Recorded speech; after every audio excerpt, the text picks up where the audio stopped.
connecting a bunch of these robberies It's back to the popping. thief, Juan Carlos. Man, messed up here.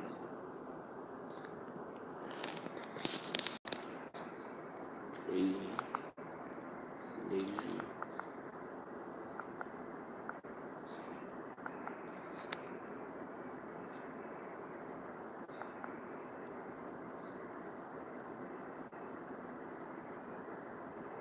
Oh my God.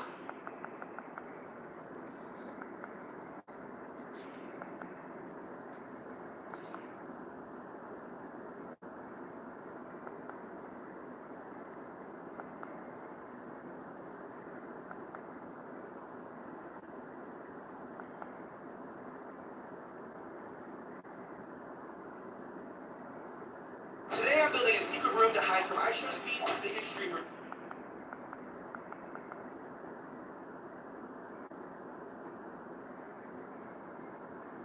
We are going to 5-star.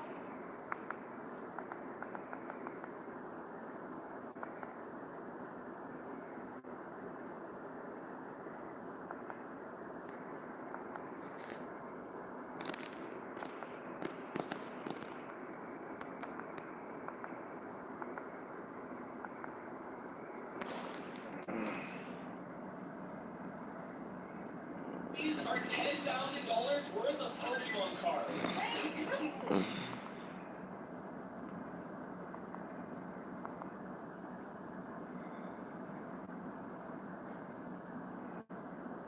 I would kill my fiance wearing spicy. Oh God!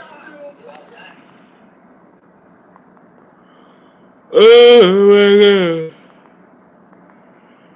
Oh fuck. Oh man.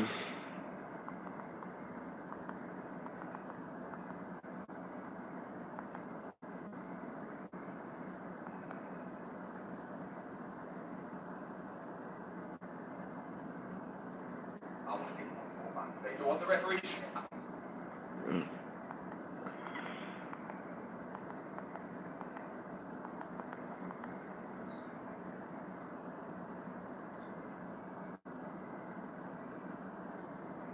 This is the time to go. Huh? What's up? What's up? What's up? What's up? What's up? What's up?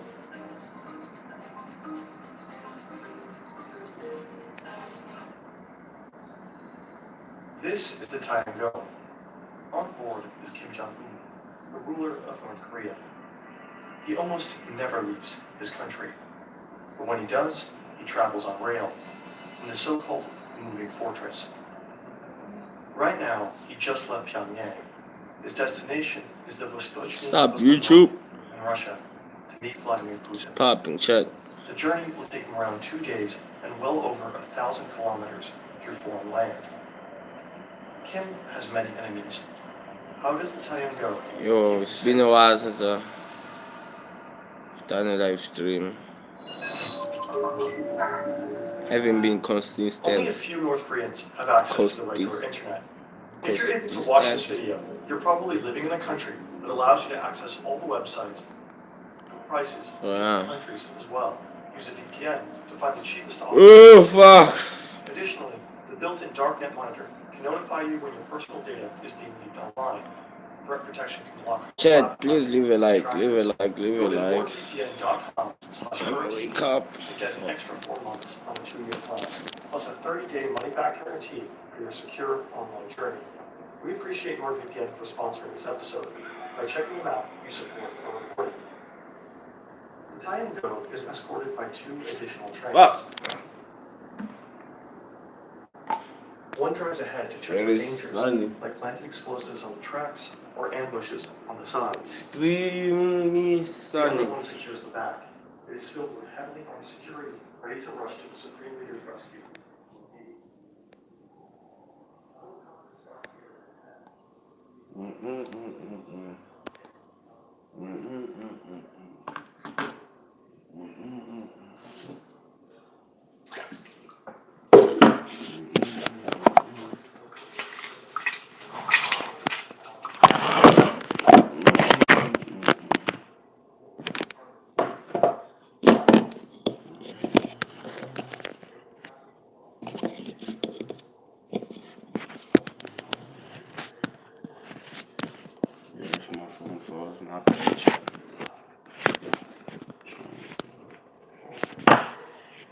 Do my best. We did it before.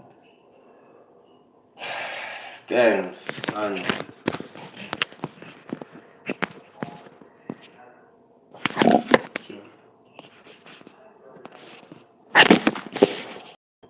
My bad. My bad.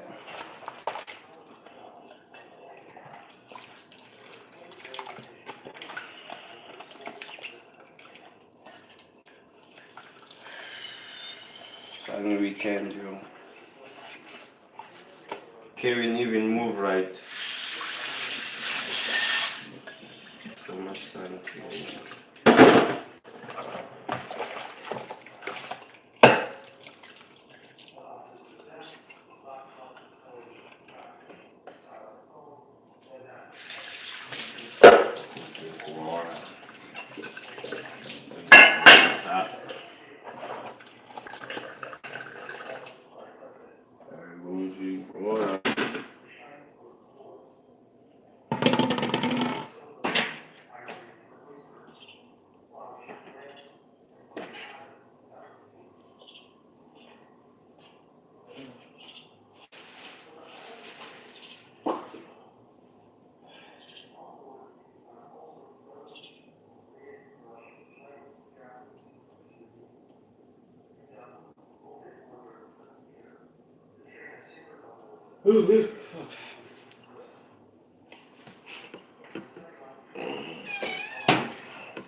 Ooh, fuck. Ugh.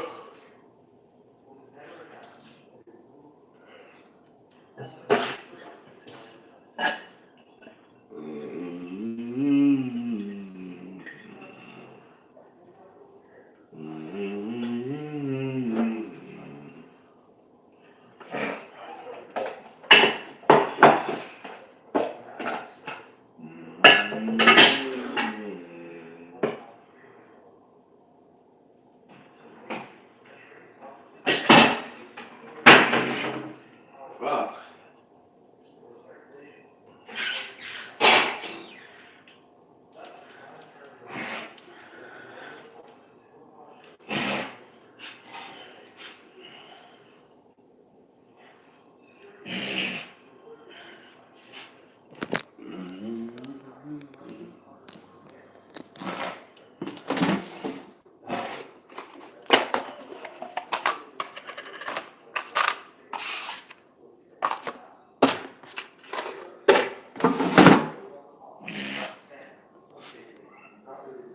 Because the train also serves propaganda purposes.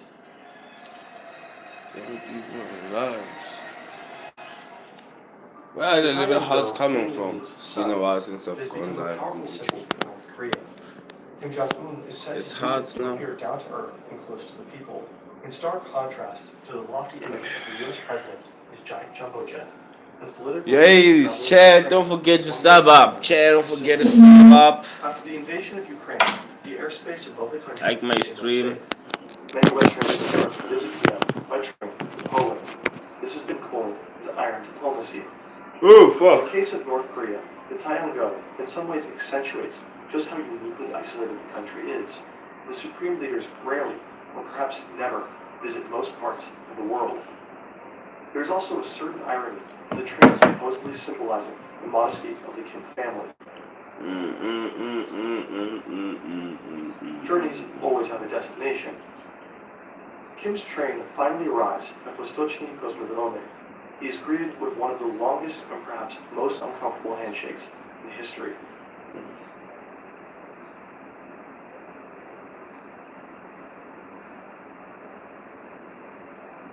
Then, Putin gives him the full tour: a spaceport, an aircraft factory, and the Pacific Fleet.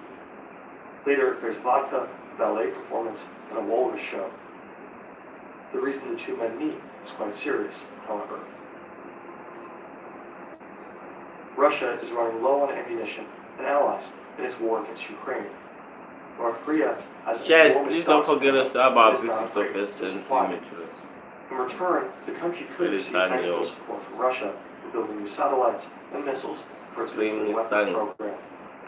No official outcome has been announced, but Russian Foreign Minister Sergei Lavrov recently visited Pyongyang shortly after the meeting. He thanked North Korea for its support in the Ukraine conflict and reaffirmed the partnership between both countries.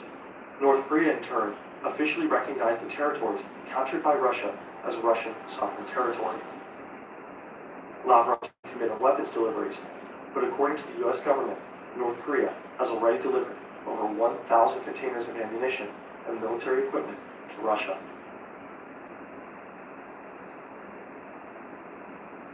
North Korea and Russia both have very few international allies left.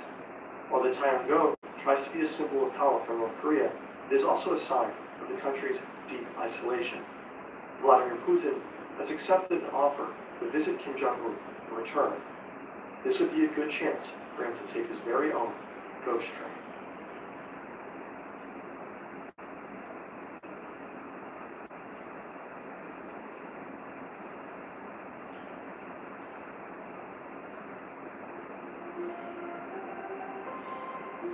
It all starts with an Ethiopian smile. In every beat, we find our stories. Take the rhythm to the comfort of your seat. Your innovations deserve to soar onwards.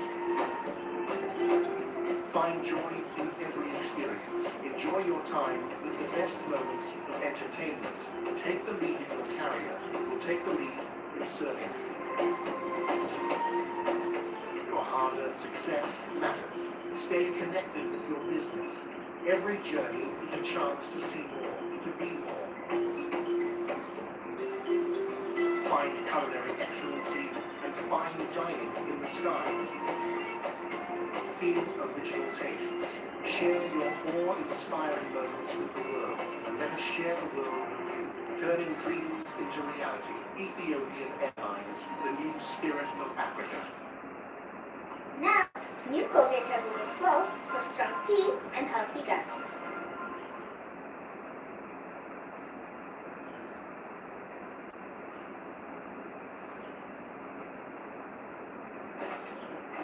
It's the mid-90s.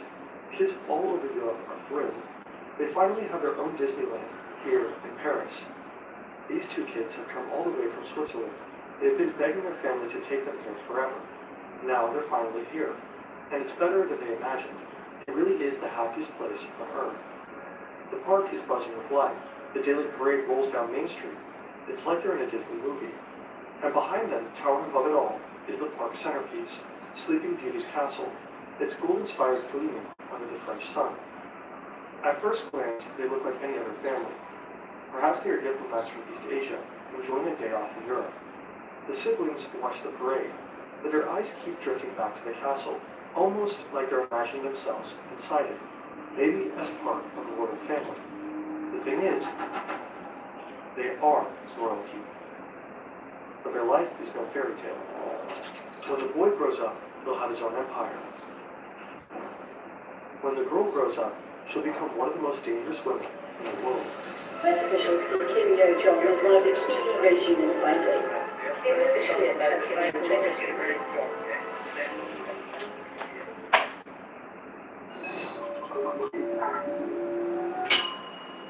October 2024, Pyongyang, North Korea.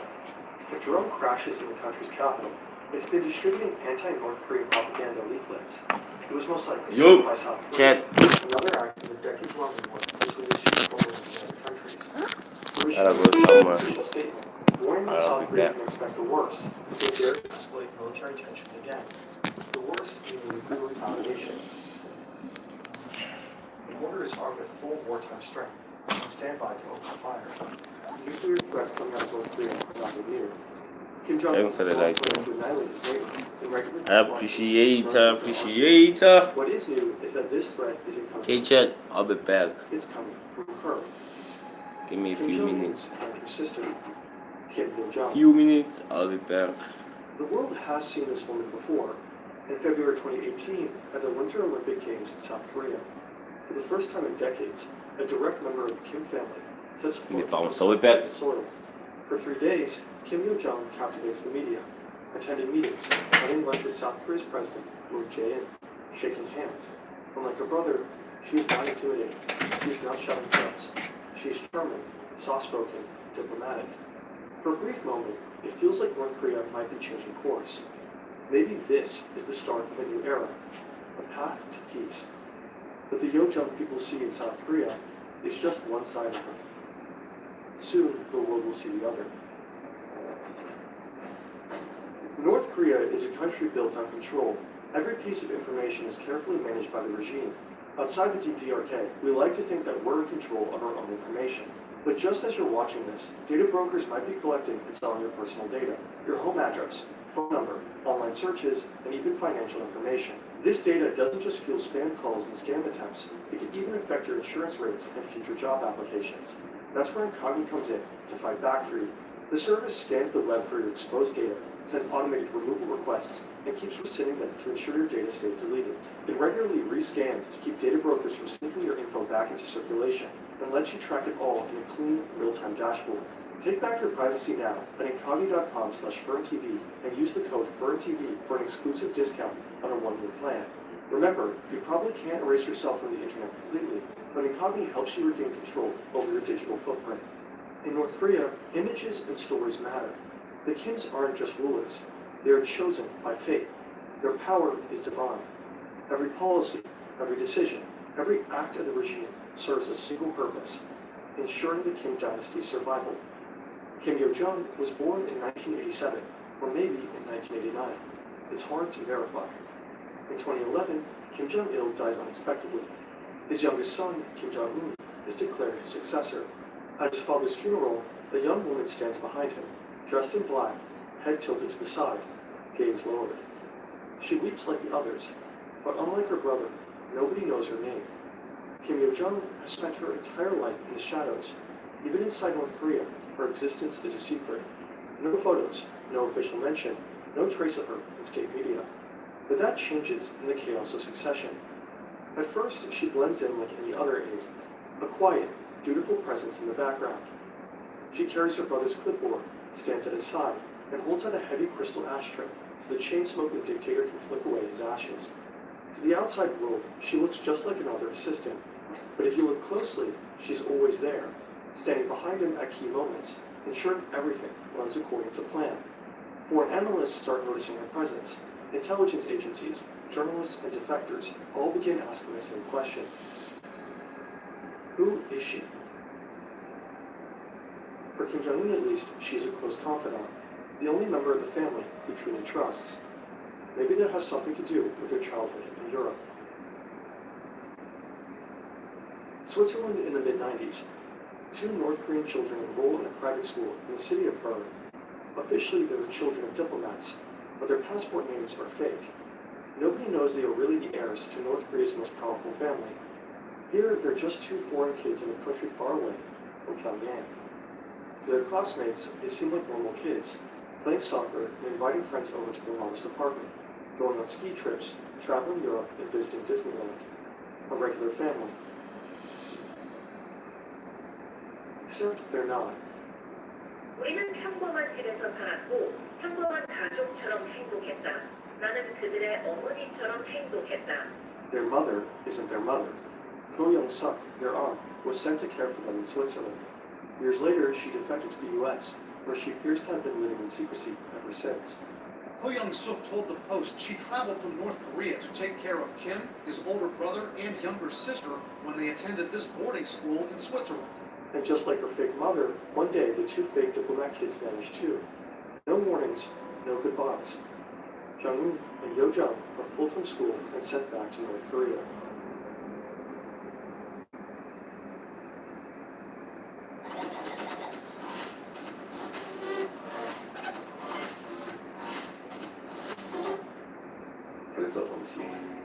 She's smart, she's young, she's very beautiful, she's very beautiful. She's very okay. Check house. Good. 20,000 rand. Right. Let's continue it done.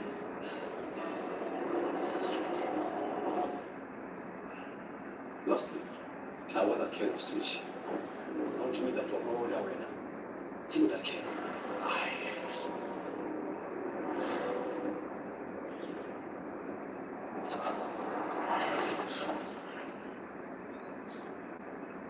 The price is too high.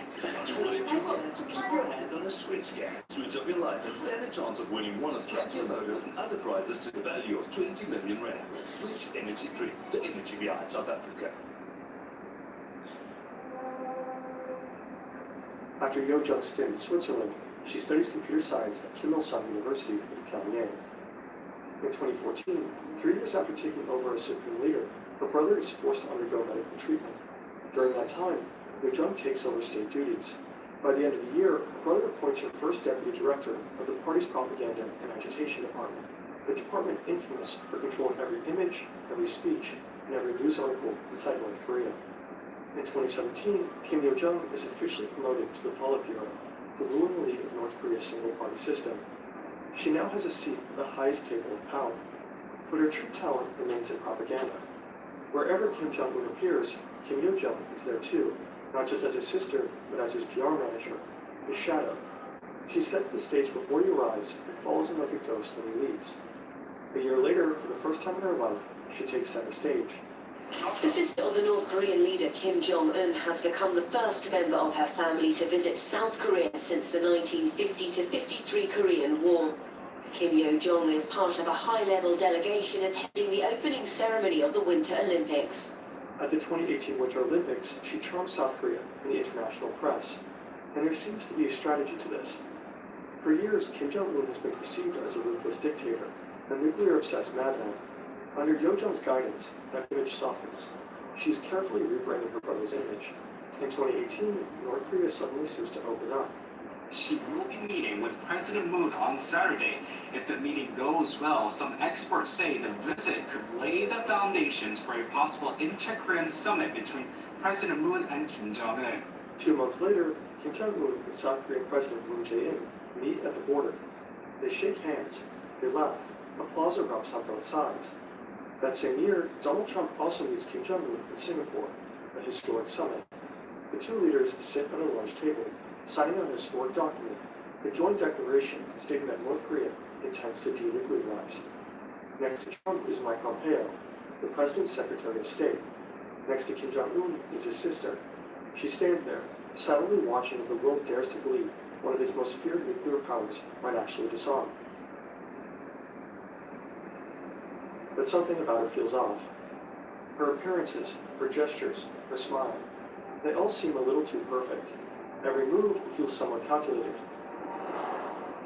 And this is just the beginning. There is very limited immediately available evidence, but from what we know, she fulfills the role of the communicator with South Korea and with the United States, but she was also tasked with the propaganda functions in the party apparatus. That's Ildar Danilov, a political scientist at the Central European University in Vienna. He spent years studying North Korea and its power structures. Yo-jung appears to be North Korea's top propaganda chief. Since she has taken over, the way the regime communicates with the world has changed significantly. It became much more flexible, and it also went online, so there were multiple attempts to also leverage some Western platforms, such as YouTube, for instance, to broadcast certain North Korean points of view. Under Kim Yo-jung's watch, North Korean propaganda has gone digital. We've already covered the bizarre world of North Korean influencers in a previous video, link in the description. But Yo-jung's real role now seems to be that of the regime's chief foreign policy mouthpiece. And in North Korean terms, that translates to one thing above all: threats, and insults. In 2020, Yo-jung orders the destruction of the so-called liaison office, an embassy-like facility right at the border of Kaesong, a fragile diplomatic connection between the two nations that has been established just a couple of years prior. The once blithe smile is gone. The rhetoric gets more resentful and insulting. In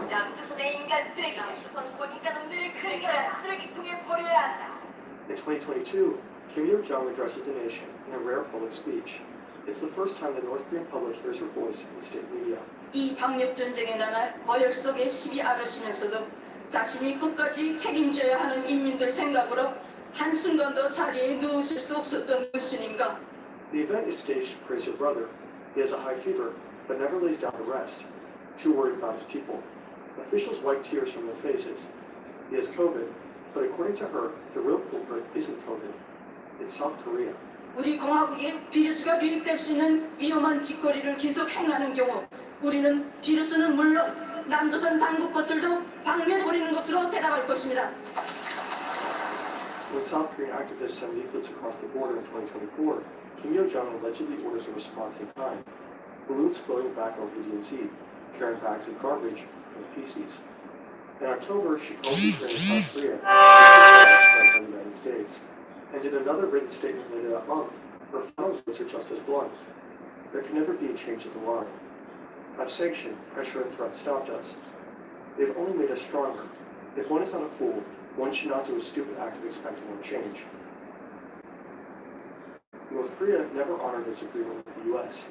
Instead of dismantling its nuclear program, it doubled down, conducting missile tests in open defiance. Meanwhile, South Korea and the U.S. have long resumed their military exercises. In 2023, then U.S. President Joe Biden formally pledged military support to South Korea should a nuclear war with the North ever break out. North Korea is forging alliances of its own. In June 2024, Kim Jong-un and Russian President Vladimir Putin signed a military pact, vowing mutual military assistance. Soon after, North Korea sent thousands of soldiers to Russia to support its troops in the war against Ukraine. North Korea is now actively inserting itself into a conflict that stretches far beyond its own borders. And while Kim Yo-jong rolls one aggressive threat after another into the world, her brother carefully cultivates the image of a benevolent leader. It's almost as if they switched roles. Or, as Sun Yoon Lee, author of the only biography on Yo-jong, puts it, he's the bad cop, she's the even worse cop. In 2024, North Korea released a surreal propaganda video that went viral. Cheerful children wave flags, factory workers clap and sing, soldiers go crazy playing violins in an orchestra, while grinning female soldiers leap into the air, giddy with joy. It's a carefully staged and almost hilarious spectacle of devotion. The real North Korea looks different. It's a country where people are kidnapped, thrown into prison camps, publicly executed for the slightest defiance. A country that holds its people hostage within its borders, choosing famine over reform, weapons over survival, missile tests over food supplies, nuclear threats over diplomacy. A brutally ruled nation with at least 50 nuclear warheads at its fingertips. Historically, the Kim dynasty has always passed power from father to son. Kim Jong-un's health is a question mark. He's only in his early 40s, but rumored to have severe health problems, likely due to his chain smoking, excessive drinking, and rumored heart issues. If something were to happen to him tomorrow, North Korea would be left with no clear successor. At least, no male successor. In recent years, North Korea has quietly been introducing another Kim to the public, Jong-un's daughter, Ju-ae. She's been seen at missile launches, standing beside her father, eerily composed for a child. State media call her the beloved daughter and a respected child. Some analysts believe she's being groomed as the next supreme leader. The thing is, Kim Ju-ae is only 11. If her father were to die unexpectedly, she likely wouldn't be ready to rule. Even though women have taken on more visible, more authoritative roles in Kim Jong-un's regime, the country remains deeply patriarchal. Women face systematic abuse, sexual violence, and forced labor, often at the hands of state officials. 70% of defectors are women. Most flee into China, where many are trafficked or exploited, because escaping North Korea is nearly impossible. If a woman were to succeed Kim Jong-un, it would likely be one with the power, experience, and authority to do the job. His sister. Once a soft-spoken figure in the background, Kim Yo-jong has become one of the most powerful and feared figures in North Korea. Under her watch, the regime has learned to manipulate its global image more carefully than ever before. But her power isn't just about controlling narratives. By 2021, Jung has reportedly followed her brother's path. According to multiple sources, she personally ordered the execution of high-ranking government officials, simply because they annoyed her. But perhaps the most dangerous thing about her is that she has a direct line to Kim Jong-un, the one person who sits at the nuclear button and trusts her judgment more than anyone else's. No one knows just how far she's willing to go.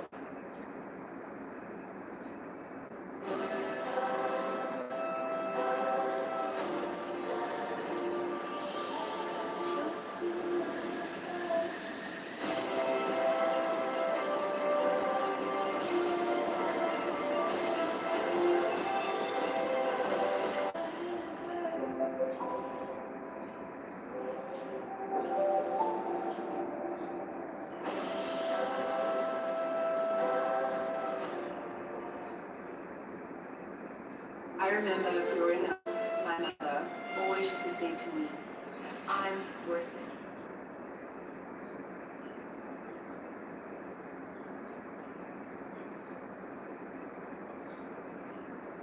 A strange letter arrives at the home of Godfrey Harold Hardy, a mathematician in Cambridge. It's from a young man in India. He says he's poor, never went to university, but he's written down some formulas, and he's asking for feedback. Some of these formulas are the most groundbreaking pieces of math Hardy has ever seen. Complex equations that even the world's top mathematicians could spend pages trying to unpack. The kind of work only a true genius could produce. A genius unlike any other. A poor boy from India obsessively writing down formulas, convinced they are messages from the gods. Someone whose religious beliefs will clash with the world around him. A man shadowed by death at every turn.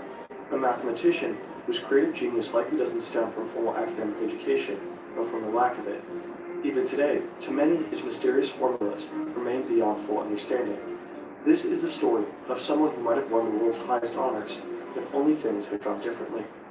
This is the tragic story of one of the greatest minds in history, Srinivasa Ramanujan, also known as the man who knew infinity.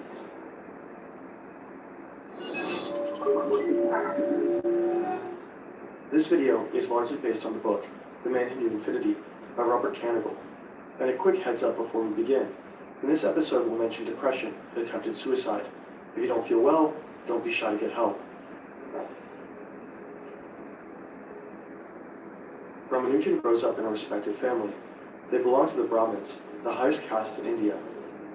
The caste system plays a central role in Indian society. Rooted in Hinduism, it dates back thousands of years and divides people into a 5-tier hierarchy. At the bottom are the Dalits, also known as the untouchables, often forced into low-paid, stigmatized jobs like hand-cleaning toilets or collecting garbage. At the top are the Brahmins. They often work as teachers or priests. Each caste is further divided into thousands of smaller subcastes. Ramanujan and his parents are Vaishnava Brahmins, and they follow the rules that come with their caste strictly. In India, being part of a higher caste generally means higher wealth, but there are exceptions. Brahmins do not condone public displays of luxury. What truly matters is living a life of mental or spiritual depth while remaining modest. Ramanujan's parents are poor. To make ends meet, the family often takes in subtenants for extra income. This is the world Ramanujan grows up in. He's a quiet, thoughtful child who loves being by himself. When he first attends school, he hates it. He doesn't like the teachers, and he resists a rigid system telling him what to do. After he repeatedly skips school, the family hires a local police officer to escort him there. Early on, his family moves frequently, forcing Ramanujan to switch schools again and again. After the family finally settles in Kumbakonam, he begins to excel in school, especially in math. His classmates start coming to him for help. He breezes through exams in half the time, and before long, he's so advanced that he even challenges his teachers. Around the age of 13, Ramanujan's math teacher tries to explain a basic concept. Divide anything by itself, and the result is always 1. He says, whether you divide 3 fruits among 3 people, or 1,000 fruits among 1,000, each person gets 1 fruit. Then Ramanujan speaks up. But is 0 divided by 0 also 1? If no fruits are divided among no one, will each still get 1? Ramanujan isn't just a troublemaker. His talent proves useful to the school as well. When they need to assign 1,200 students to 3 dozen teachers, while factoring in special cases and individual needs, they turn to Ramanujan for help. But his true talent goes way deeper. As a student, he independently rediscovers the solution to the quadratic equation, a major mathematical problem from Renaissance Italy. He dives into advanced topics like infinite series far beyond the standard curriculum. Most of his classmates, and even the teachers, barely understood what he was talking about. All Ramanujan wants is to go deeper and deeper into mathematics. Then, one day at age 16, he gets his hand on a book, probably passed along by a friend from the local college library. The book isn't exactly a page-turner. It's basically a list of 5,000 equations and theorems, lined up one after another, with almost no explanation. It was meant to help math students cram for a specific exam. By the time Ramanujan gets a hold of it, it's already more than a decade old. But Ramanujan becomes completely absorbed by the book. He dives into its dense pages, studying those complex equations. In math, proof is everything. Mathematicians have to show, step by step, why equations like these are always true. But Carr's book rarely provides any proof. Instead, it leaves the reader to figure things out on their own. For Ramanujan, every equation in this book is like a puzzle, begging to be solved. He tackles them using his own methods, far from anything you'd find in academia. The book leaves a deep mark on him, but he doesn't just study the numbers. He develops a kind of religious devotion to them. Ramanujan is a devout Hindu with deep faith. He often visits the local temple and takes part in ceremonies and rituals at home, but his devotion goes beyond caste tradition. He regularly prays to the family goddess, Namagiri, and is determined to follow what he believes to be her will. The boy credits all his extraordinary mathematical abilities to the gods. He doesn't see math as a human concept. He sees it as a window into the deeper structure of the universe. An equation for me has no meaning unless it expresses a thought of God. Math explains our world, the entire universe really. Ramanujan might have liked having a picture of a remote galaxy in his bedroom. Well, you can, on a robust and beautifully designed metal poster like this one, by Display. It's easy to set up. You just put the sticker on the wall, press the magnet on it, and the poster will hang nice and steady. Thanks to the magnet, you can switch posters just as easily. You can pick from over 2 million artworks, original art and officially licensed designs for movies and video games. For extra quality, check out Display Textra, posters with 3D printed details and selective gloss. You can scan a QR code or click the link in the description and use the code FIRM to get between 23 to 33% off. And in just 4 to 5 work days, you can have your own window to the universe right at home.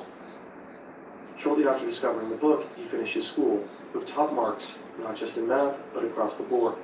The school's director even says he deserves more than an A+. Ramanujan, he says, is off the scale. Ramanujan is driven to become a great mathematician. He's already something of a local legend for his uncanny math skills. He even earns a scholarship to the college in his hometown. But this is where things begin to fall apart. For the first time in his life, Ramanujan faces real failures. The college expects him to attend multiple different lectures, but he's beginning to lose interest in anything besides math. While his professors lecture on Roman history, he's scribbling formulas, completely absorbed in algebra, trigonometry, and calculus. This comes with major consequences. Eventually, Ramanujan loses his scholarship, and a single term at college costs as much as his father earned in a month and a half. His academic future is suddenly at risk. His parents are now pouring what little money they have into his education. He feels guilty and miserable. The pressure to perform in every subject is mounting, but he's terrified it will take him away from the one subject he lives for. Eventually, the strain becomes too much. One day, he walks away, dropping out of college. At 18, he tries to study at a different college, but fails again. By now, Ramanujan is in his early 20s and desperately searching for work, and little by little, he begins to lose hope. Everyone close to him knows he's a genius, but there seems to be no place for him in academia. Around this time, Ramanujan's mother arranges a marriage for him. His bride is just 9 years old. The marriage doesn't change much in his life. They don't live together right away. She stays with her mother to learn how to cook and manage a household. But the pressure on Ramanujan to earn a living grows even heavier. Day after day, he works in solitude, driven by ideas no one around him fully understands. And wherever he goes, he keeps some things close. Personal notebooks, worn from use, packed cover to cover with equations and theorems. 3 of those notebooks survive, though he likely had more. The first known one is written in green ink, packed with things like hypergeometric series and continued fractions. It's organized into chapters by topic, with theorems neatly numbered. Ramanujan likely edited it, tidying up the rough sketches from an earlier version. But over time, that order begins to fray. When he runs out of space, he scribbles calculations in the backs of pages, using them for scratch work. For Ramanujan, his notebooks are a vast collection of his discoveries, and he knows that these notebooks will be his ticket to a job related to math. He presents them to influential people who might be able to help. And eventually, it works. Someone from the newly founded Indian Mathematical Society in Pune sees his potential and believes in his remarkable talent. They agree to support him, allowing Ramanujan to focus entirely on mathematics. And it doesn't take long for Ramanujan to publish his first paper in the Society's journal. It's a piece on Bernoulli numbers, a sequence of numbers that shows up in an analysis. It reveals his talent when dealing with infinite sums. But still, no one truly understands his brilliance. And the modest salary from the Society isn't enough. He still has to work as a clerk at the port in Madras just to make ends meet. So those close to Ramanujan urge him again and again to contact mathematicians in the West. If no one in India could support him, maybe they would. He starts writing letters, but nothing comes of it. Then, finally, he writes to Godfrey Harold Hardy, a rising mathematician and fellow at Trinity College, Cambridge. At this time, Cambridge is regarded as the center of mathematics in England. Hardy is just 35, but already highly respected in the field. For both Hardy and Ramanujan, this letter changes everything.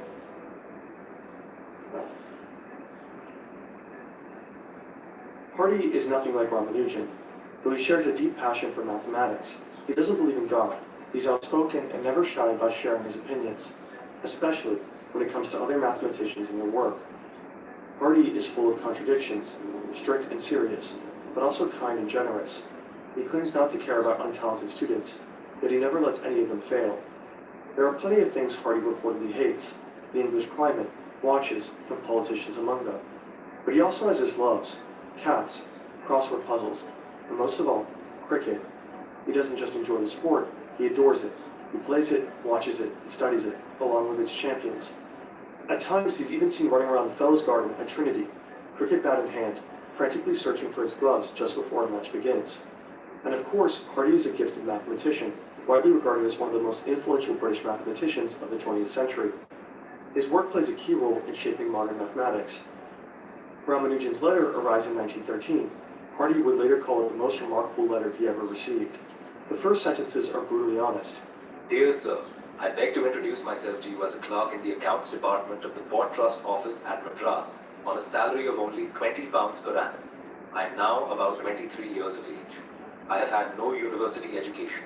Ramanujan writes that he's been doing mathematics in his spare time, and he doesn't shy away from being called a genius either. I have not trodden through the conventional regular course, which is followed in a university course, but I am striking out a new path for myself. I have made a special investigation of divergent series in general, and the results I get are termed by the local mathematicians as startling. To catch Hardy's attention, Ramanujan refers to a paper Hardy had published. In it, Hardy referred to a decades-old prime number theorem. He had asserted that a specific term's precise order has not been determined. In the letter, Ramanujan disagrees, and he even provides a solution. To Hardy, this sounds insane. A poor clerk without a college degree claims he knows better than some of the most famous mathematicians in history. But Ramanujan doesn't stop there. He's attached at least 9 pages filled with equations, hoping they might be published. And, of course, he wants Hardy's feedback. Hardy studies the pages, neatly arranged equations, laid out in the style of Carr's book. But the content is unlike anything he's ever seen. The numbers and symbols are familiar, but their arrangement feels alien, as if they came from another world. Some of the equations are crisp and clear, but seem outright impossible, like the one where Ramanujan claims that rather than infinity, the sum of all natural numbers can be written as minus 1/12. A statement that surprisingly turns out to be true, although not in the way we usually add numbers. Instead, it relies on highly advanced number theory. In Ramanujan's notes, there are hardly any explanations for what he has come up with. Hardy's first reaction is suspicion. This has to be some kind of hoax. He sets the letter aside and picks up the newspaper, just like any other ordinary day. But the letter continues to linger on his mind. What if this poor Indian clerk is actually brilliant? Hardy shows Ramanujan's letter to almost everyone around him at Cambridge. He sends parts of it to experts in specific fields. And he reaches out to a colleague, John Littlewood.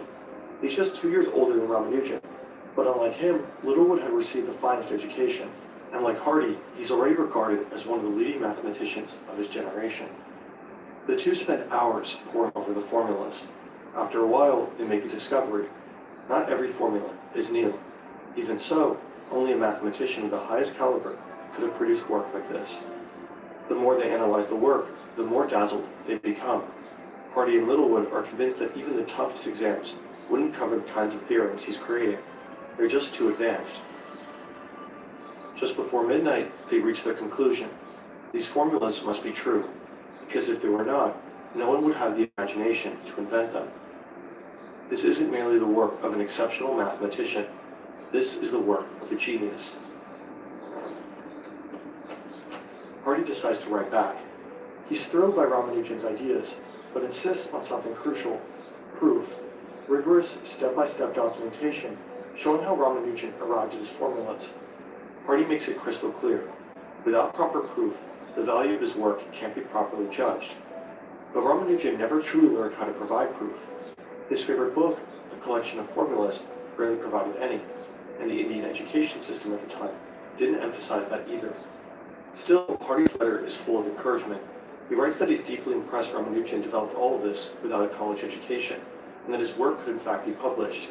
If you can produce satisfactory demonstration, I should be very glad to do what I can to secure it. Hardy wants Ramanujan here, in England. When Ramanujan learns of the invitation, his mind starts to race. But he can't go, not because of his failed exams or missing degrees, but because of his faith. As a Brahmin Hindu, Ramanujan isn't allowed to cross the sea. For him and his family, these rules matter deeply.